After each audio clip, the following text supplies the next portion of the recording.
and let us all do we can to build a better future. Hey guys, we got a great story right here for you today. So you'll never guess who was on the Hill and Rising doing a little bit of an interview, a little talk back and forth. I have a little bit of a story to read, but first I really want to show this, I believe, minute and a half of video that we have on the Hill. Let's start with that.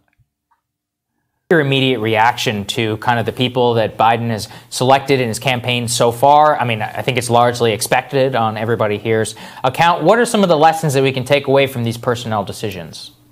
Look, there was a lot of discussion prior to the election about how leftists, progressives, anyone who had supported other candidates in the Democratic primary needed to fall in line and vote for Joe Biden because we were going to be able to push him left. And fundamentally, he was someone who believed in science, who understood what the stakes were before us, who had a basic understanding of decency and what the American people needed, who knew that we only had 10 years to avoid the most cataclysmic effects of climate change. And now what do we see? A slate of appointments that kind of flies in the face of any kind of substantive understanding of those ideas, and which really undermines the idea that we would be able to pressure him to move in a leftward direction, left, mind you, to where the majority of Americans are. Yeah. Okay, well, let's get right there. Okay, that's a really good intro to this. This is... well, I mean, something that, you know, if you've watched the channel for any length of time, knowing that this was sort of an inevitability, I didn't make sort of, it was an inevitability that Biden would put the people that paid for his office space in charge of said space. And here the progressives are that went along with that route going, oh yeah, this is that was probably not the best idea. He is not listening to us at all, like he said he would. He's not pushing any of our policies through, like he said he would. And he's not pushing his policies over at all, like he said he would. So this was a big issue. I mean, if you guys have been with us for a number of months, you know that we were very unhappy with the Sanders coalition for the way that they just broke down and gave up after Obama did everything he could and effectively at that point to choose the election or choose the Democratic nomination, because as you know, Democrats rigged primaries, and that is exactly what happened structurally. So let's talk a little bit more about this. Briahna Joy, the former press secretary for Senator Bernie Sanders' presidential campaign, said Wednesday that President-elect Joe Biden's top pick for White House positions, quote, undermined the idea that progressives, quote, would be able to pressure him from in a leftward direction. As always, this isn't a surprise. Everyone here knows this, that the point of progressives, from the point of view of the Democrats, are people to pull at ballot levers and then tell F off. That's the point of progressives. There was a lot of discussion prior to the election about how leftist progressives and anyone who had supported other candidates in the Democratic primary needed to fall in line and vote for Joe Biden because he was going to be able to push him left. And fundamentally, he was someone who believed in science, and we heard a little bit of that in the video below, so I'm going to skip ahead. And now what do we see? A slate of appointments that kind of flies in the face of any kind of substantive understanding of those ideas, because hey, I'm Joe Biden, I'm going to help the green energy thing. We'll do like a infrastructure project or something. Also, meet my new oil executive in charge of those things. Gray specifically criticized the reported planned appointment of Rep. Cedric Richmond of Louisiana, who has ties to donors in the oil and gas industry and a senior advisor role. Look, there's two chances, there's two choices that we have. I think we should do both, and I've always been a fan of doing many different paths of success. Any progressive who gets elected, I'm still okay if you're in the Democratic Party, if your entire job is to call them out what they're doing. Every time you go to a meeting and they do something, tweet it out. Make it as difficult, be a wrench in that machine.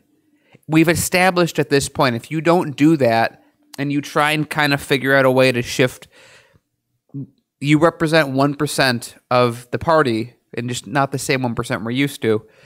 And you're fighting the 99% of the party, just not the same 99 we're used to. And you can't win fighting an army like that. You can't be 5 or 10 people in the progressive wing against the entirety of the corrupt Democratic Party. Your job needs to be making them less efficient. Your job needs to be, hey, there's 10 of us. You can't get a vote without pulling more Republicans. And if you pull Republicans, we're going to tell everyone that you pulled Republicans and made compromises in the other direction, because you didn't want to save Americans. That's the kind of thing that if you are in the Democratic Party in the federal office, that's what I expect out of you now. That is the standard of me saying you're doing a good job.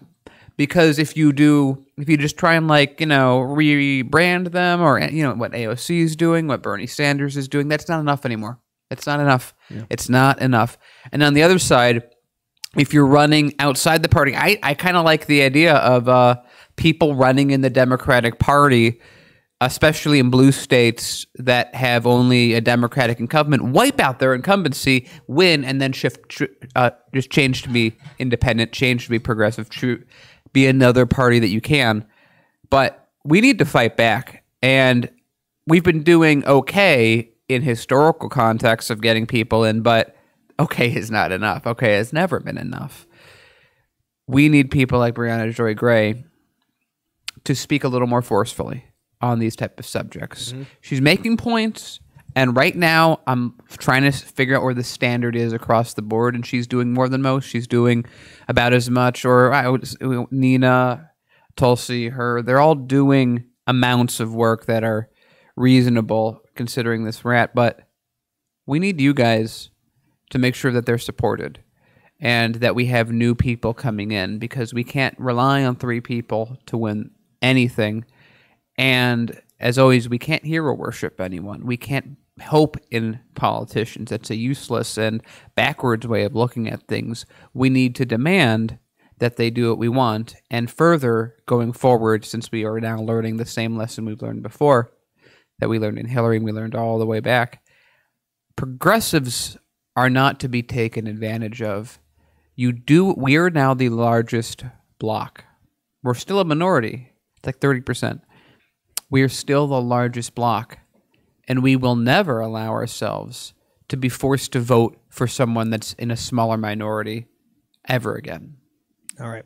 So, Dan, you had a lot of good points. Again, don't hero worship, but also we need to hold these politicians accountable, including the Biden administration. Just hoping to hold their feet to the fire. No, we got to do more than just hold their feet to the fire. And, I said in the earlier segment that Nina Turner and Representative Tulsi Gabbard are 2 women that are definitely going to have a part to play in 2024, hopefully, ideally. I mean, these are 2 individuals that are strong, but the other person would be Briahna Gray Joy, because this is Bernie Sanders' former press secretary. not his 2016 one. Yeah. So let's look what Briahna Gray Joy had to deal with. Corporate media also smearing her, talking down to her, saying that she was a troublemaker, saying that she is a misfit, and so much more. I don't want to, again... Remember, it's okay to be racist to progressives, just not blue check marks. Yeah, and the thing is, what I didn't like is just how hidden that racism was. It was out there, but the way the media titled their articles, or the way you had those blue check mark people smearing Briahna Gray Joy. Briahna Gray Joy is just calling it on how she sees it, how we all see it. The Biden administration, we just traded in one oligarch racist for another oligarch racist. The only difference is that Biden has a polite face. He's putting on the polite face of neoliberalism. And nothing is going to fundamentally change unless we knock these walls down. We knock their doors down, and we tell them that they can't go back to business as usual. But the first step is, look, Nina Turner, Tulsi Gabbard, Briahna Gray Joy, they could all say the stuff we want to hear, but the action starts with us. When the people lead, that's when the leaders follow. But the initiative must be in our hands. We must step up. We need universal basic income. We need Medicare for all. We need to end regime change wars, and we need to do so much more. But if we don't take that initiative, that first step, Nina Turner, Tulsi Gabbard, Briahna Gray Joy, and any other future progressives or independents or third-party candidates that are going to be out there will be powerless unless we show the world that we are hungry for change. That's what we have to do.